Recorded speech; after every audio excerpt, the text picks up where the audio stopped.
Hey, everybody, welcome back to the Dr. Denisha Keating Show. I am super excited to have this next guest online. We're going to be talking about AI. One of the things about this podcast is that we are coming to the kitchen table to learn from each other, to understand. So we're going to ask questions as if two friends are sitting down and just chatting. We are not going to talk over each other or yell or scream, which can happen in conversations, especially with AI. But we're coming to ask questions to understand the other person, and we're inviting you to be that fly on the wall to hear how we would navigate this conversation. And it's kind of funny how AI is seen as that big thing that people are like, nope, either no or oh my gosh, that's amazing. So I'm going to have you take it away, introduce yourself, and let's talk about AI. Well, my name is Vangelis Kalahiro. I was born in Greece, adopted by a family when I was 2 years old. Okay. And then I went to Texas, San Antonio. That's where I lived for a while. And then I moved to California, and I'm currently in Costa Rica. Oh, fun. Okay, you've been all Yeah. around.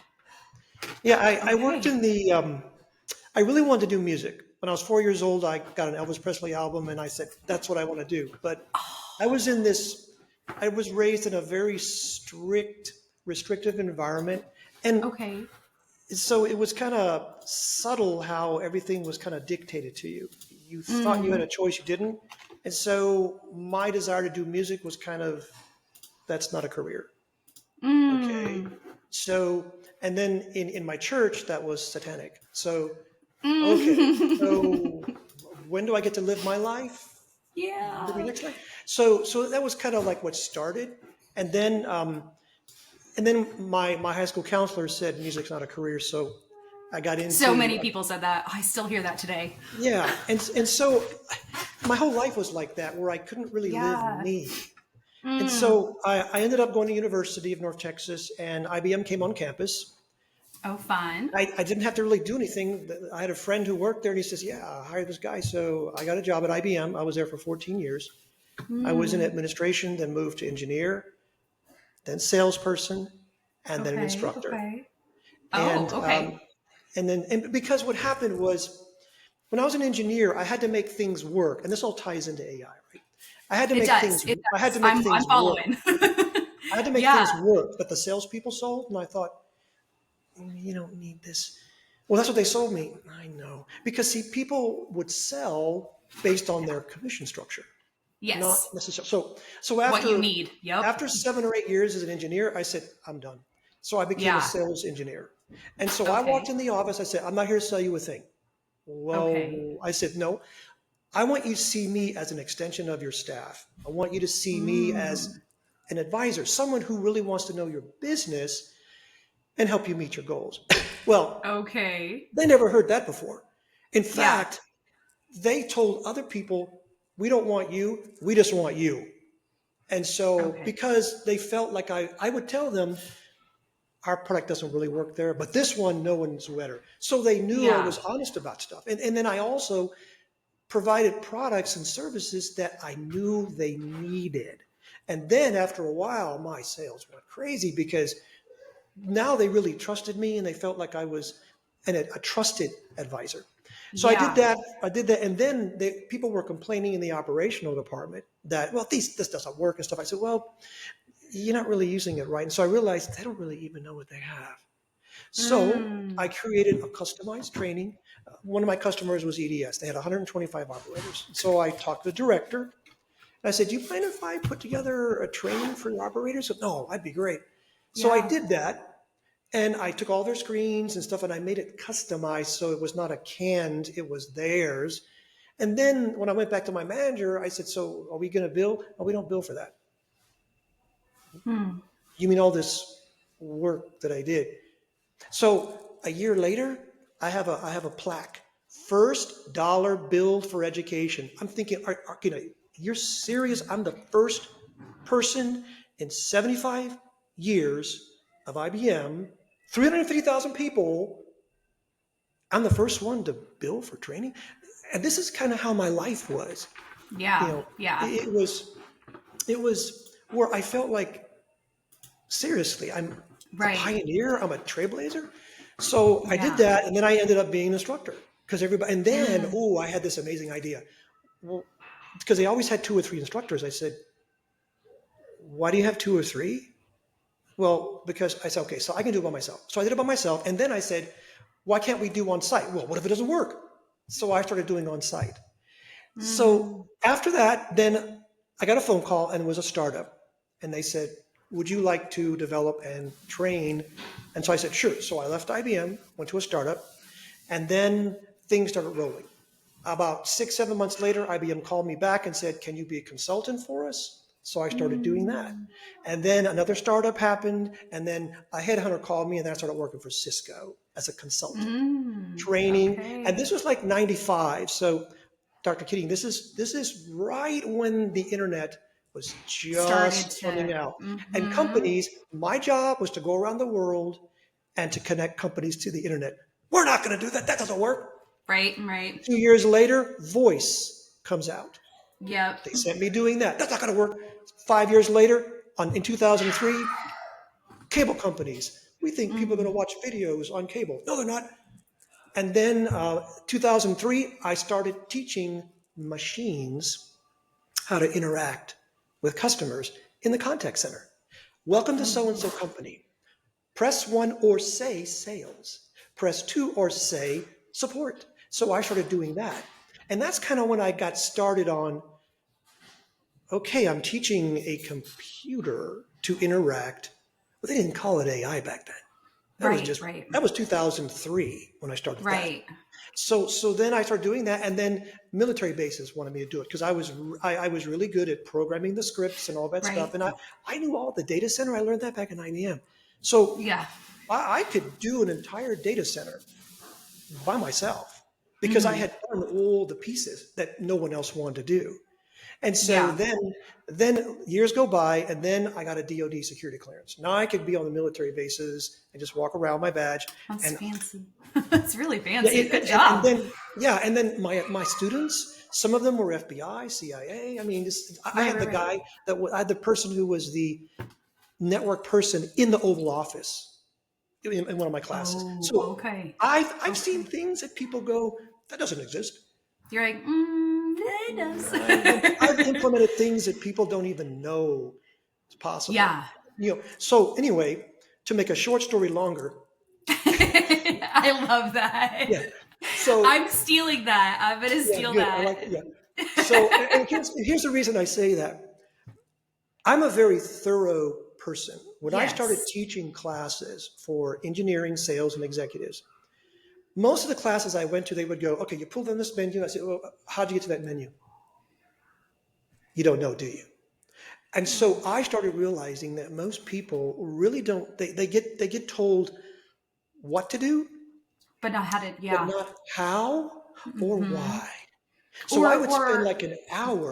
the creativeness, like that piece is missing for a lot of people. Like they don't get Yeah, to be creative. Yeah. exactly. And then some companies would hire me, and this started back in 1998, so back a little bit, where I Mm. got hired for a company in Brazil. They had a project that was stalled for 9 months, and they had brought Mm. in all these technical experts and stuff. I went out there and I said, look, I got to talk to the person who has the power to make decisions. I don't want to talk to the guy who says, let me find out. I want that person. So they gave me the Right. director. And I said, when I get finished in 3 months here, what do you want me to have accomplished so that you say, great job? So give me 5 things. So the first day I get there at 7 o'clock in the morning, I said, do you know what you're doing? Well, we know our tasks. Okay. So I gave him the big picture. Mm. And I started managing resources. Well, I'm a Hmm. supervisor. No, because you know how to do this better than anyone else. You're going to be doing this and you're going to be a supervisor. Within 2 weeks, the director said, what have you done? How did you get these Mm. people to work? Hmm. Hmm. And so at the end of 3 months, my post interview, my exit interview, the guy said, we brought you here thinking you were going to help us with technology. You did, but you actually changed our business culture. Okay. Can I Now, ask a question with that real sure. quick? Hmm. So, just because you're on that, so because you changed the business culture, how did that help even more? Make sure if you could answer that for the Right. audience listening. And I'm saying all this because when I get to the Yeah, AI piece, I'm going to say, what's your, because I have a demystify AI workshop for executives and I love scientists. that. And I ask, okay, well, what is your biggest deal? Interdepartmental communication is their biggest problem. with AI. Yep. So that's why I'm talking Yep. about this. And it's a great question, Yep. Dr. Keeney, because I would say, do you guys even know it? Well, there were 3 groups, 20 each. And I said, Yeah. you know what they do? Not really. So, Mm-hmm. okay. So I started big picture. Here's the project. And I said, now you guys have been given tasks. I want you to know the impact of what you see as a little task. So if you have a car engine and one Yeah. piston rod gets thrown, It it's throws the just whole thing off. the engine stop. Exactly. The whole thing is So stopped. Mm-hmm. absolutely. And so I started going through this, and it took a week because they didn't need more technical training. No. They Right. just needed Right. the big picture, right? So Mm-hmm. then I helped them all interrelate, and then I even had some of them. I said, now I want you to be in this department for a week, so you can see what they do. I want you to be in the, so all of a sudden Mm. I cross pollinated them, right? And so, see, your Yes. question is fantastic because Because it all after comes to, that, I'm seeing what you're doing and I'm like, yes, because I'm and keep then going. after a month, the director said, whatever he says, you do it. Do it. Yeah. And so, Yep. so then he asked me to help his managers. Could you train my managers Mm-hmm. so, but I was only there for 3 months. Now when I ended, I said, is there anything I could have told you before we got here that you would have Mm. realized what you needed was business culture? He says, I wouldn't have even No. known what you were talking He would about. have, maybe we even would have rejected it, be like, we don't need business culture. Because so we're gonna back a little bit because I think I've learned this as a business owner. I'm just by myself. It's me and my husband. And there has been so many things where it's like I've learned it all plays a part. Like if I'm pushing a lot of paper, if I'm doing a lot of things automatically or manually instead of automatically, for example, booking my services with my clients, if I'm doing an invoice to them and then a contract to them and then this other thing to them, I'm going to lose them by step 5. Why can't I streamline that stuff? Now do that on a massive scale with how many people did you say worked at this company? There were 60 people. 60 people. Now do this with 60 people. And a lot of people go, no, no, no, no, we can't change our process because if we change our process, I don't have a job. It's like, no. But what we can do is bring more revenue in if you're not busy pushing paper. If you know what someone else does in the other department, you know how your job impacts them. So now you're just streamlining the understanding to say, if I don't do this way, I actually cause them an extra 40 hours. And that's why it's being delayed by 2 weeks. Versus if I do this, and this up front, we actually save the 40 extra hours plus the 40 hours from this week. And you're like, 80 hours saved like that because we're all on the same page. So that's what you just did for them. Right. That's And amazing. you triggered Like, something else in yes. my mind too. You triggered something else. Yeah. Back at IBM, no, this is in the 80s. This is before the internet was, Yeah. and PCs were just coming out. 73, Xerox brought theirs, 76, Right. Apple, 77, Commodore, 81, IBM. So we were a lot of stuff changing. So I had a customer EDS in my office and they were bought by GM. Well, Mm-hmm. they had a rule that your mainframe comes by the owning office. Well, that was in Detroit. And all of Mm-hmm. a sudden our response time just went crap. And Mm-hmm. so the branch manager said, I'm sending you to our headquarters in Armonk. You need to fix this. Yeah. Me? So he says, yeah, you don't back down to anybody. All right. Right. Right. So I went up there and this plays perfectly in what you're doing. Okay. So we're still doing AI. Okay. Watch. So, Yeah, I so love it. now, I'm so excited. I'm just like so loving now, this. now I'm up there and this plays exactly what you just said. So this lady gets up there and she shows this. Now this is transparencies. 85 is when Microsoft PowerPoint came out. So this is Mm-hmm. before Mm-hmm. then. So it came out, and so she says, "These are the response times we're providing for you." And everybody looks at me, and I'm thinking. So I'm looking at the chart, and I said, "What's that column that says median?" And now everybody's eyes go to the chart. And then now she started to sweat. She says, "Well, that's the standard deviation of all the." I said, "Oh, that's the problem. See, you see where it says 2 seconds and the next one says 25? That's why I'm here." Yeah. I mean, she now realizes I should not have put that on the chart because that I'm killed glad the she whole did thing. though, because it was Yeah. full Oh, I know. transparency. I would have been Oh lost, yeah. but I You've been couldn't like, have why are told you her. broken? Yeah. So then, and there was Yeah. a VP, couple of VPs in the room, and now they were really not very happy. They said, No, "You yeah. guys fix this." He had some expletives, and he left the room, right? And so then they come back after an hour, and this probably consulting guy comes and says, "Look, we have standards." Now this plays what you were saying. We have standards and procedures, I and this love is what that our phrase. standard says. I said, "Okay, let me ask you a question. Hmm. What's more important, sales or your standard?" They come Yeah, back later and they said, "We'll we change see our it. standard." Yeah, I Hmm. mean, but you see what I mean? It was just like you. I understand. I don't really like rules and regulations and standards because they're created by who Hmm. Hmm. and when and under what context and environment, Right, right, right. which it may have worked only on that day. Well, here's something that's going through my head, and this is what I want people to hear is so many people go, well, if I change this, I lose $50,000 for my job for this year. I'm going to lose that. But what we don't see is the back stuff of 60 people doing something that's adding 80 hours of work extra. That's a loss to the company. And it actually is what leads to layoffs. So when you're bleeding out because you're taking too long to get something out, your customers are not satisfied, you're not selling as much. Now you shift that time. What you did was you just helped them shift what they were focusing on. You said you Mhm. don't need to do these extra 17,000 things that you think are in your procedure to do it. You actually need to get rid of that. Just understand what the other person does, change how this part is happening, and it's going to have a ripple effect of helping the next department be successful, which Right. then turns to you selling more because you're not like I changed one thing when I changed from invoices to direct service booking. I saved at that time 7 hours a week based off helping 100 of my clients a year. So that's a lot of time to lose not being out there. But Absolutely. I went Yes. from 100 clients to 350 clients because I was able to take that 7 hours a week and push more of myself out there. I was more available. I was answering emails faster. I was doing things different because I changed one little thing that I at first was like, but then there's no direct impact with, there's no direct communication. And someone said, Denisha, do you realize that that actually is a hindrance for people coming to you?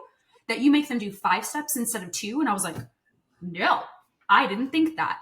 Because I was so used to procedures that I wasn't willing to mentally shift to say, I'll have a job, but do I have processes that actually will bring me business, more revenue, more this, more time? Even if I don't fill that 7 hours with busyness, now I have that 7 hours to rest, to be better tomorrow.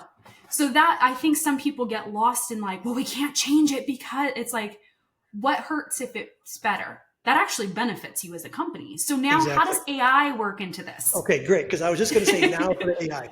Okay, Yes. now let me explain a couple of things. I was teaching a class. There were a bunch of scientists, some with 3 PhDs, and it was at a military place.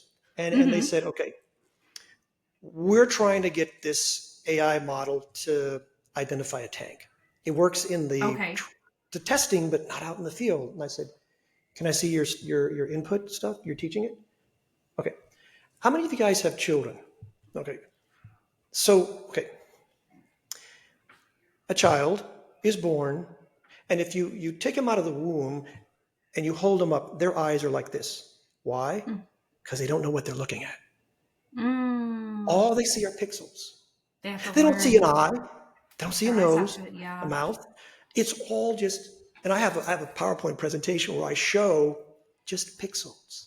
And I said, Yeah. that's what they see. And they're like, I said, now y'all said you had children, and I'm sure you picked them up. Did you notice that their eyes are going like this?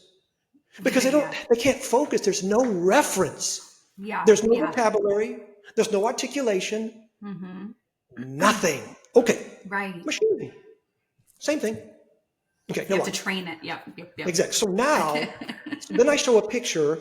I show a picture of a tree, a house, a bush, a fountain, Mm-hmm. another house, and a dog. Now this is why people Mm-hmm. look at the dog, and the child's going. Yeah. You know, there's a house, a bush, a tree, a fountain, blah blah blah. Yeah. All they see are just pixels. And now Mm. the scientists are going, okay, so we were showing this machine 17 objects and wanting it to learn one of those. Yes! Mm. Mm-hmm. Oh my gosh, that was worth the entire class. And you did it in 5 minutes. I go, whoa, okay. And so then I said, okay, now let's do this. When you're teaching a child, everything you say the first 8 years, from conception to 8 years, because the way that Mm-hmm. your mind goes, you got the beta state, the alpha state, the theta, and the delta state. Okay, so Mm-hmm. now there's that's how your brain physiologically develops. All Mm-hmm. right, the child doesn't even have the capability in those first 8 years to even push back, analyze, respond, judge. It's mostly just response. They don't have that. Yeah, because So they're if learning you it. told this child 3 + 3 is 7, if you told this machine 3 + 3 is 7, same response. Mm. Okay, you you really once you understand. Now a lot of people are going, oh my gosh, how have I been teaching my child? Exactly. Mm. Everything you say to it. Mm-hmm. You're smart, you're stupid, no difference. You're Mm-hmm. idiot, you're brilliant, no difference. The machine. Okay, now think about all the things that you and I have spoken about so far. Mm-hmm. And that gets put into a machine. All of those formulas that really aren't that efficient and effective. Mm-hmm. Okay, that's AI. All right. See, so what happens is in some of these places they say, my manager gives me these projects and he says, I want you to prove this. And he says, well, what do you mean? Well, prove this. Well, wouldn't you want to know if that's even true? Yeah. Okay. So now watch. So now you realize that a child and a machine, the only difference is this child has DNA. This one doesn't have it. Okay. Yeah. But they're blank. And everything you put in, everything you put in, doesn't matter, is what they're going to believe is truth. Mm-hmm. Okay, now watch. People that have Alexa and Siri and all those different, right? And they go, I just don't want my privacy, impeded upon, imposed on. I said, do you have any of those? Well, yeah. Yeah. Every day, zero point 0.5 gig of information is extracted from every person on the planet. Mm-hmm. And so you're going, hey, well, what was my bank account number and the password? Okay, good. Hey, Alexa, could you play this music? Yeah. So you think Alexa wasn't listening to your bank account and your passwords? Oh, you and your Phones, conspiracy and stuff. computers, I go, everything. Yeah. whoa, no. You're like, no, it's there. How do you think everything knows what you did before? Right, right. How do you, Because it's it's an capturing algorithm. it. Yep. Yep. Okay, now watch. So now you're realizing that this machine, the TI calculator way back, years ago was Mm-hmm. artificial intelligence. It was Mm-hmm. intelligence, Mm-hmm. not flesh and blood. It was intelligence, right? Mm-hmm. If you teach your child 3 + 3 is 7, that is artificial intelligence. We are not our thoughts. Do you have the same thoughts today you had 10 years ago? No. Probably not. Do you even have the same beliefs that you had? No. So No. our thoughts Yeah. and beliefs are not what we are. They're Mm. not. That's what we believe and think. Mm-hmm. Exactly. And then all of a Based sudden off you what learn we something. learn. Yeah. Yeah, and you learn something new and you go, oh my gosh, I'm changing my belief. Okay. So Mm-hmm. whoever puts information into that AI, whoever puts information into that child, it's no different than you talking to a neighbor and all of a sudden the neighbor has an idea. You're talking to AI and the AI has an idea. All right, so in my demystified class, I say, look, let's say you've got 20 people in a boardroom and you're saying, okay, I want some ideas about the following. And those 20 people give you information. They give you, they're all different in their own perspectives and stuff. And then you take it and then you mull it over and you figure out what you want to take from them. Mm-hmm. AI is, instead of 20 people, 20 million people that can give you an answer like that.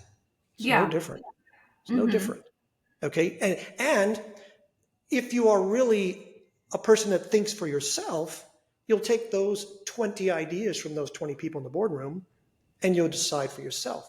You'll take whatever AI gives you and you decide for Mm-hmm. yourself. Now, it's no Mm-hmm. different than when I was in school, they had this place called, the library. Okay, yeah, this building called the library, and the teacher Right. would say, "Now, don't just copy from the book. It's Right. no Right. different Right. than going to Right. AI and going copy paste." I mean, Yeah. you see, what we're trying to do here, Dr. Keating, is make sure people understand AI is not an application. Mm-hmm.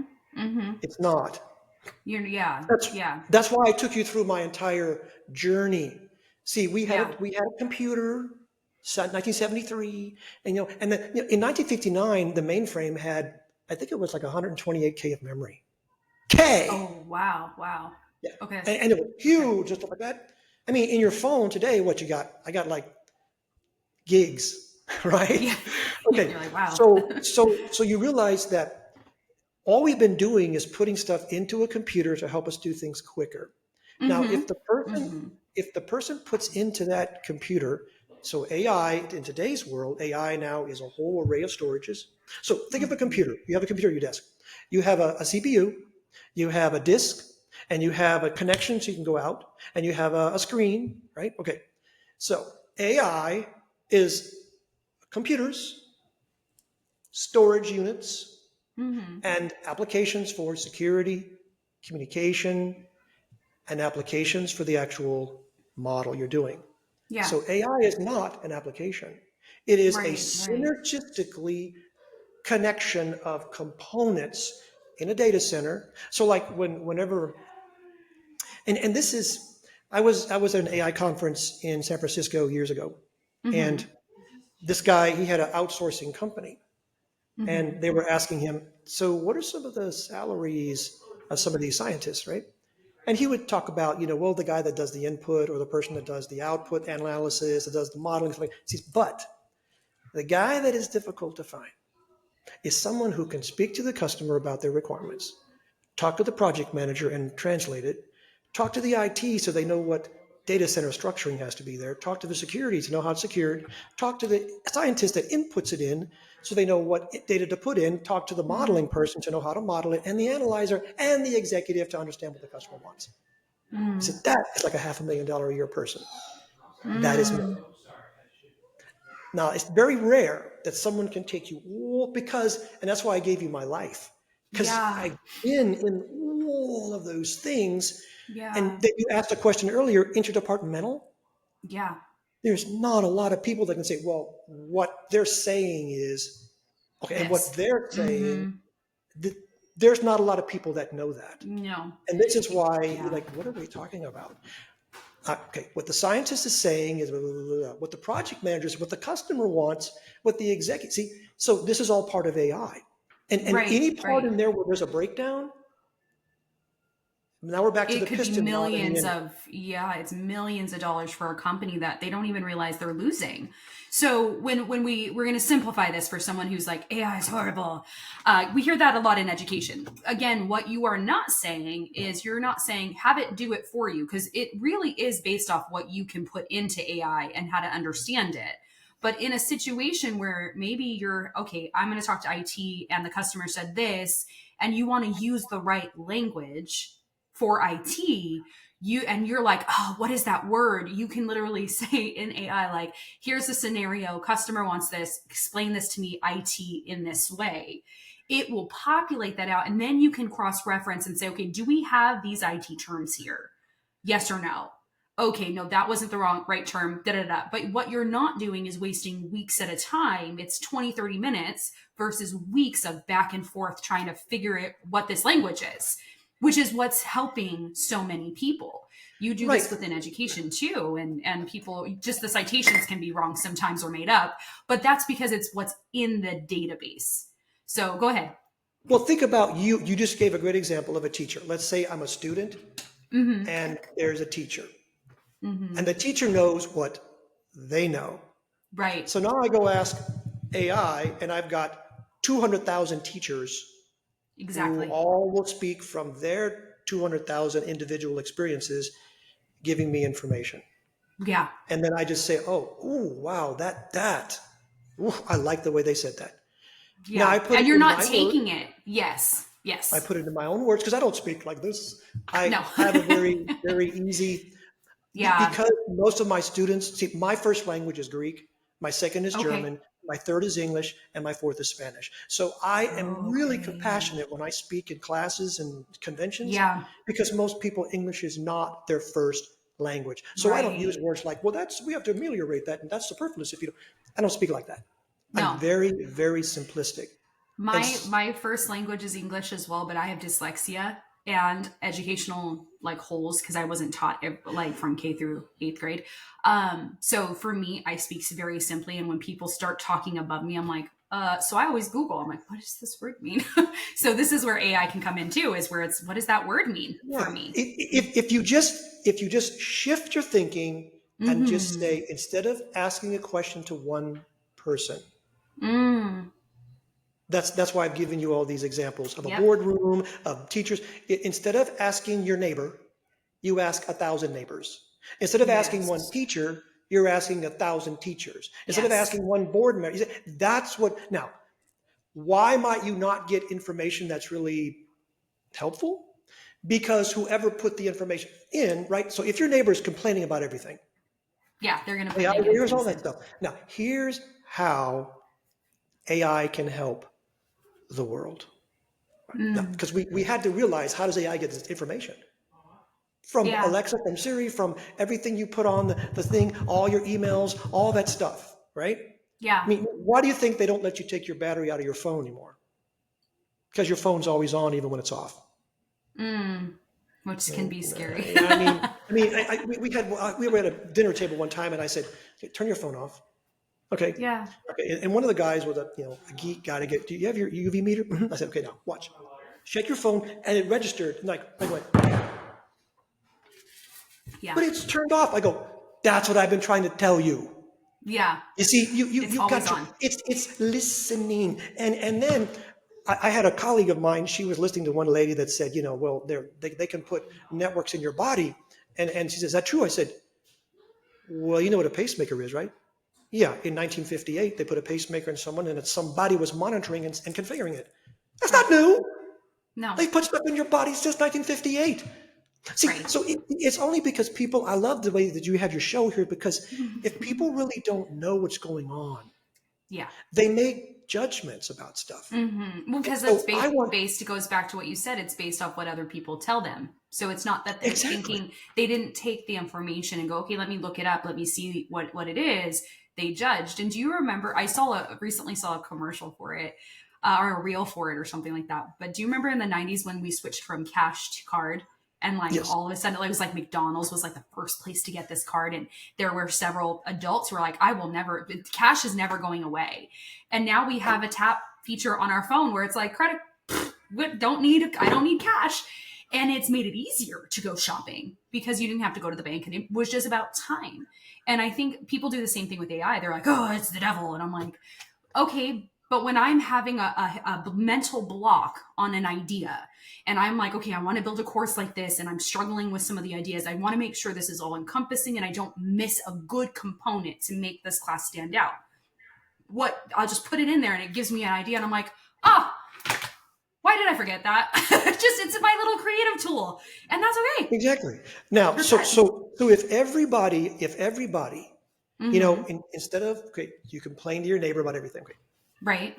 if you don't complain anymore, and if everything you say is for the benefit of humanity, then zero point 0.5 gig of whatever everybody on the planet does goes into AI, and all AI hears is, "Oh my gosh, Dr. Keating, you're so brilliant, you're so amazing. I really enjoy how you do this stuff. I mean, your spirit is so beautiful. You have such a soft Mm-hmm. way of doing things, and I really enjoy your energy." That goes into AI. And now, so how does Dr. Keating? Oh, she's got beautiful energy. She's beautiful. Oh, Here's how to have that too. Yeah. see, so you have to know that AI is listening. That's why I said you can't turn your phone off.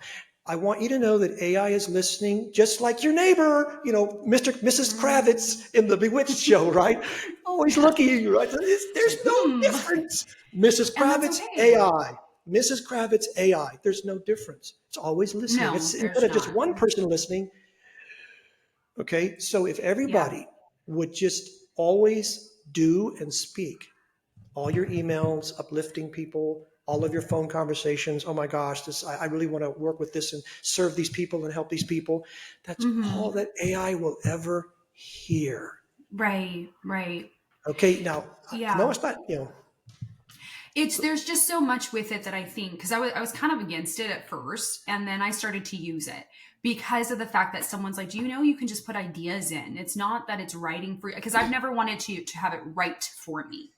I've always said that you lose something when we're writers, and like you lose your authentic voice when you just use tools. Like I see the difference between the two, but it has given me so many ideas to where it's like, okay, I want to say something like this. What are some components that I need to take into consideration when writing this particular chapter or this particular thing to make sure I don't miss a very valuable point for somebody who might relate to it? It gives me those, like, here's some bullet points. And I'm like, oh, I was building a class in just like how to get yourself out there. And it was like, oh, here's a couple other ways. I said, I have this, and this. What am I missing? And it pushed out 3 other things. And I was like, oh my God, how did I even miss those things that I've literally struggled with? now And it's that learning really you. helped. Now Yes.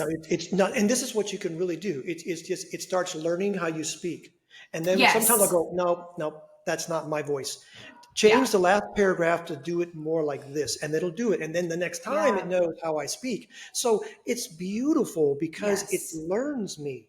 And it Mm-hmm. knows how I start speaking. It knows how I'm always lifting things up and serving, helping Yeah. people, and always wanting to give Yeah. people different ideas how to get out of situations and stuff. So every time I Right. input into it, it goes, oh, hello, Mr. Like Vangeli. this. It's almost like, want Yes. to play a game? Yeah. It's, And it's not, people I think are like, oh my gosh, it's going to replace humans. And I'm like, no, it makes me, like, for a business owner where it's just me and my husband running this business, it's actually made it to where we don't have to hire out for something so small and lose a bunch of money and be like, well, that's not what I was looking for. So this AI piece has helped me be able to go faster with some of this stuff to exactly. get to the end goal quicker. Instead of Yeah. it being 3 years from now, I've seen myself be able to progress in making things easier on me to where I'm, we praised for so long someone working 80-hour work weeks. And we shame people when they make millions of dollars and you find out they work 15, 20 hours. You're like, how? Every single business owner I've talked to are like, I use tools and softwares to help me do my job better and more effectively and more efficiently. And AI is no different than that. So before we end, is there anything else that you would like to add in? I want to give you the last couple minutes to share whatever you would like. Well, I just want to recap. Yeah, Okay. absolutely. Okay, because okay. So We first of covered so all, much. AI and a child. What you Yeah. put in to the child, It's three what plus you three get is out. 7. They don't know the difference. Okay. Yeah. AI is always listening. Mm-hmm. Always listening. Just like your neighbor, Dr. Mrs. Kravitz, right? Always listening. Mm-hmm. Anytime you ask a question, the output is going to be from all of the whatever millions and billions of people Mm-hmm. that AI is listening to. So instead of 20 people in a boardroom, you got 100,000 people. Instead of only one teacher you're asking, you got 100,000 teachers. Okay. And so if you just shift your perspective and realize Mm-hmm.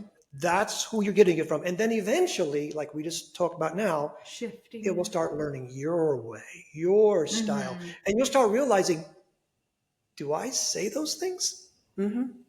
Mm. Okay. So you see what I mean? Mm. It's like you really Yeah. have something that's honest with you, that Yeah, doesn't because go, there's no emotion. There's no emotion to yes, filter it like a friend right, would. So it's like, right. how is this coming off negatively? And you're like, oh, it's because that's what I'm And putting then into the it. last thing, That the makes other sense. question people asked was, will AI take over the world? And here's my answer for that. No. What did I say the only difference was between the child and the AI? The DNA. child has DNA. Yeah. AI will never connect. Yeah, but you can put electrodes. Well, that's only if the person you're putting the Is electrodes on attached. is attached to the fourth dimension, the fifth dimension, the sixth, seventh, eighth, and ninth. So there's no soul. I Yeah. know there's a movie called Chappie where they put the person's memory stuff. Well, still, what did I ask earlier? You're not your memory. You're not your thoughts. You're not your beliefs. Mm. Okay, so it's not you they're putting in. So AI Mm. doesn't have your ability to connect to the collective consciousness. It can't. Mm-hmm. So the closest it gets is the collective consciousness of everything it collects, Yeah, but but it not, can't yeah, get it into can't your create its own spirit. thing. Right. Yeah, So it will never be able to do that. So because it only knows what people put into it. Whereas I you and love I, that. Yeah. we get stuff that's downloaded. Yeah. Yeah. Doesn't have that connection. No, and I think that that's where people get scared. They're like, oh, and I'm like, again, it has to have someone running it to be able to do that. Like, people have to, there's just so much to that. And I think that can be very scary when people think that way. But I'm like, but that's not how it works. Right. I've really enjoyed this conversation. Is there anything else that you would like to add to it? Or we good? Well, I guess the only thing is that I enjoy these because I Yeah. help companies really understand how this stuff works and really Yes. help them to understand that the AI is just your mindset. If you want to Right. change the output of AI, you have to Change change your the mindset. mindset of the I person love putting it that. into the AI. I really love that. And I think that that's where this conversation, like, if you guys have questions, I want you guys to reach out to him, Please, because please, yeah, I think there's so many businesses that could do things better. And when we've been in the other side of the business where they just focus on like morale of staff, the one thing that we always miss is the actual workload. And if we can make that more effective and efficient for our people, you're going to have a better like emotional staff who feels like, I am excited to come to work today. I have all the tools at my disposal. Every department's working together and we're yes, thriving and we're making money. And that's not how a lot of businesses run. It's mostly like, here's a pizza, have fun. And you're like, I have like 40 hours to do 70 hours work of work, and I'm always redoing everything. Like, this is where I think bringing someone in like you can help really make that more efficient and effective for people. So thank you so much for joining, you guys. If you have thank questions, you. please leave them. Reach out, bring him in, help your business thrive, and don't be afraid of AI, because it's all what you put into it. So you guys have a wonderful day, and we will talk soon on the Dr. Denisha Keating Show. Bye. Thank you. Bye.